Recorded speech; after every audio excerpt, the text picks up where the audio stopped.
to the Citizen channel. We're all staying safe and well. A history vlog as we delve into the rich history and long history. One of the biggest, probably for me, the best in British football, if not world football. But some will query that, but certainly up there with the best, one of the best histories of any football team anywhere, I believe, Manchester City.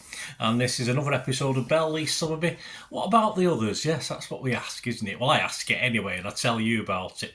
Of course, we've got our statue, haven't we, for the triumvirate, if you like, from the late 60s, the early 70s. Prior to modern City history, the most successful period in our history, of course.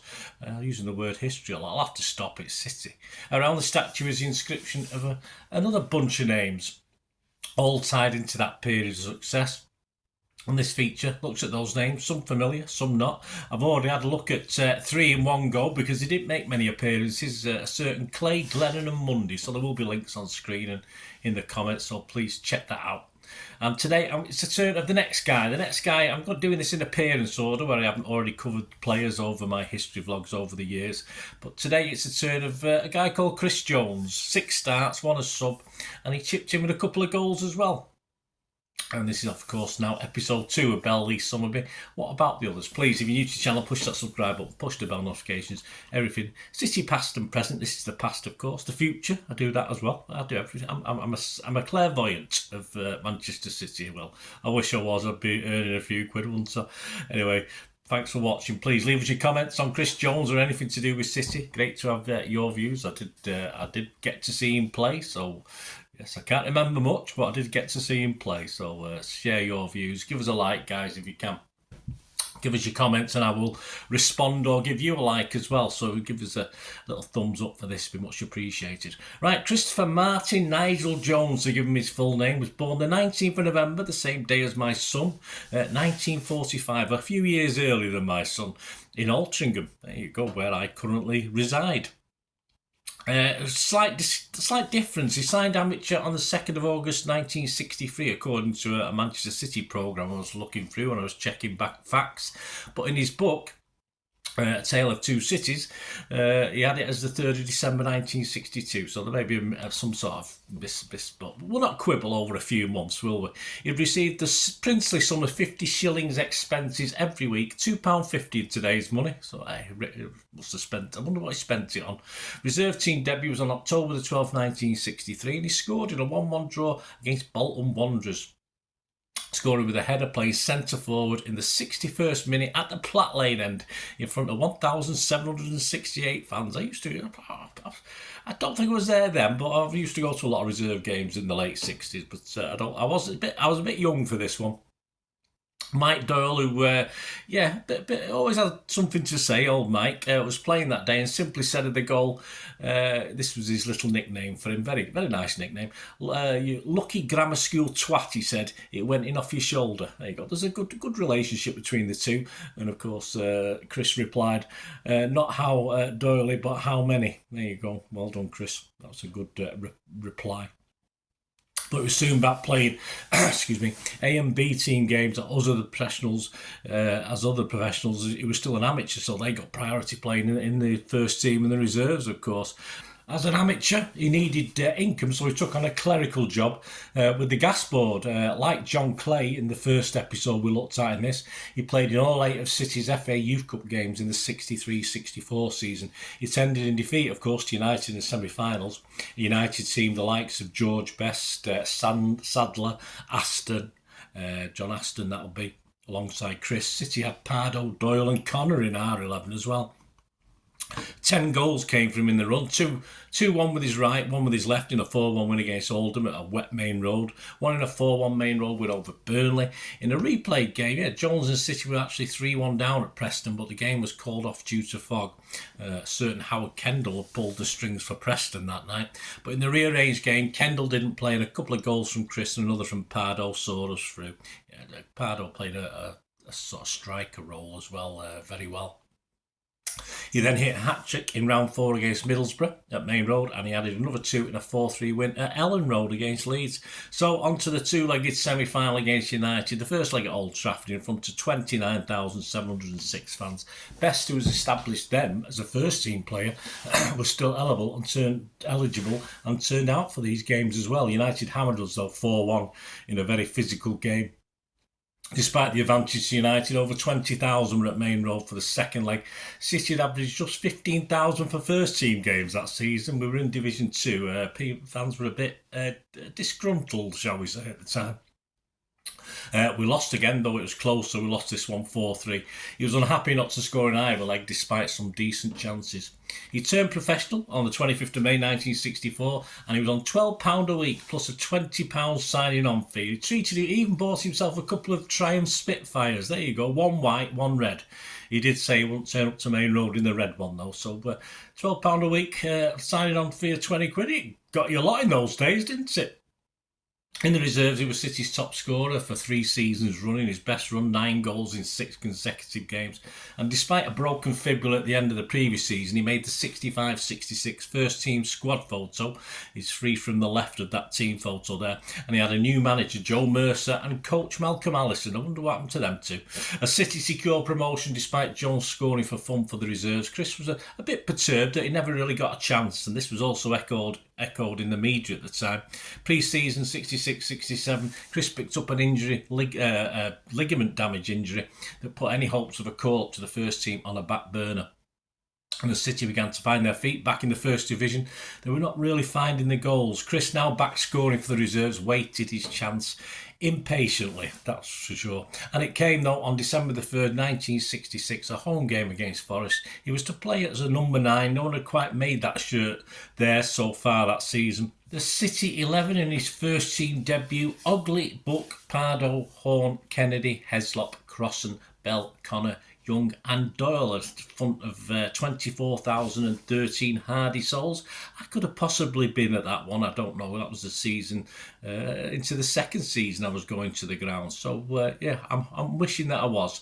Bobby Kennedy equalising a 1-1 draw. One media quote said on Chris's debut, he controlled the line very well and showed glimpses of class. He said Mercer and Allison offered him words of encouragement. Well, you would. It's his first game. Surely they would. He scored 2 in a Monday night testimonial game at Twat Park against Bath City in a 5-1 win, one from 30 yards out, and it was enough for him to start again at number 9 on December the 10th away at West Bromwich Albion, helped by a 2-week suspension being served by a certain Mike Summerbee. I've always thought he was a quiet guy, Mike. He scored in a Super City display in front of 17,299. The Manchester Evening News made him Monday's man, meaning he was the best player from all the North West clubs that weekend, or what they estimated he was the best player. Mercer said of Jones's goal on 78 minutes to put us 2-0 up, exceptional. An interview titled The First of Plenty, question mark on that one, Chris said about his first goal for City: I went for a return pass from Neil Young on the left wing with Stan Jones down by the line of the penalty area. Jones overrode the ball in the tackle and had it just on the dead ball line. Williams came in, but I dummied him. Then Jones was back again, but this was a desperate tackle and I got free. I've been hoping all the time to find someone with a pullback, but I couldn't see anyone or hear anyone calling. I moved the ball out from the line and then saw the goalkeeper come off the line and sold himself. I put it in. I was more pleased about that stage of the game the goal came in rather than the goal itself. Despite Summerbee returning, Neil Young had picked up an injury, so he had another start, this time at number 11 on December the 17th at Main Road against Southampton. It ended 1-1, with Bell, the City score in front of just 20,104. Well, getting near Christmas. He was on a new sub at Hillsborough on the 27th of December and missed out on New Year's Eve trip to Roker Park, but was back at number 9 for the home game with Sheffield Wednesday on the 2nd of January. 32,198 fans watched a 0-0 draw played out on terrible icy conditions. A muddy pitch was covered in frost, making good football almost impossible. Play football at Main Road in those days was almost impossible anyway with the pitch. But it's back to the reserves. Even a bloke called Paul Hinds was getting first team games, but Chris continued to knock the goals in the Central League, including a hat-trick against United reserves at Main Road. On March the 28th, it was Leicester away, a 2-1 reverse, but he got on a sub just before half-time, replacing Tony Buck, and scored City's consolation, a diving header 7 minutes from time. Past a bloke called, Gordon Banks. I think I've heard of him. But a late cut needing stitches resulted in time-out and were fit. Over 3 weeks later, he was back in the reserves. Post-season and pre-season went well for Chris, though. Chris was in the matchday programme photo for 67-68 squad season, which seemed to bode well, and he played in the opening game of the season. He got the number 10 shirt for the opening match of what would be a memorable season for City, at least on August the 19th, 1967, a home game versus Liverpool in front of nearly 50,000. It ended 0-0. With Tony Buck blazing over a penalty on 73 minutes. Oh, Tony. But City began to do well. It was back to the reserves, not helped by the sign of the last piece of the jigsaw, of course, Francis Lee. Another injury late in 67 dispelled any hopes of recall, but back in the reserves in February 1968, another chance came, and he didn't know then it would be his last chance and last game for the first team. He played number 9. It was 24th of February at home to Sunderland. Buzzer was on international duty for England. Yes, they did clash in those days. They clashed, not like now, on a mud heap of a pitch. Lee scored the only goal in a 1-0 win. Team that day: Mulhern, Buck, Pardo, Doyle, Heslop, Oakes, Lee, Bell, Connor and Coleman. He would not appear again, though. Was chuffed to be in the dressing room celebrating the title win at Newcastle United at the end of the season. He was in the depleted squad that went on, and he didn't win a medal, by the way. He didn't play enough games, unfortunately. He was in a depleted squad that went on an American tour without key players on international duty. The injuries began to pile up over this 9-game tour. He did manage to score 5 goals, though. 9 games. Chris decided his time with City was up. He said, "The writing was on the wall for me at City when they bought Bobby Owen from Bury." He went on to say, "They were thinking of Bobby in first team terms, and for me to stay at City then would have been a backward step." It appeared that Allison had begun to call the shots, and despite Joe Mercer asking Chris to stay and fight for his place whilst giving Malcolm Allison a lift in his car, Allison was clear in his mind to Chris. He told him, "You should leave the club." They rowed, but Chris knew his time was over, and Joe Mercer did back his number 2, agreeing it was possibly best if he just moved on. He left for Swindon in July 1968 for the princely sum of £15,000. In the Central League, he scored 61 goals from 111 appearances. That wasn't bad. He later released an autobiography, A Tale of Two Great Cities. Amongst his clubs after City, of course, was York, who also featured significantly in the book.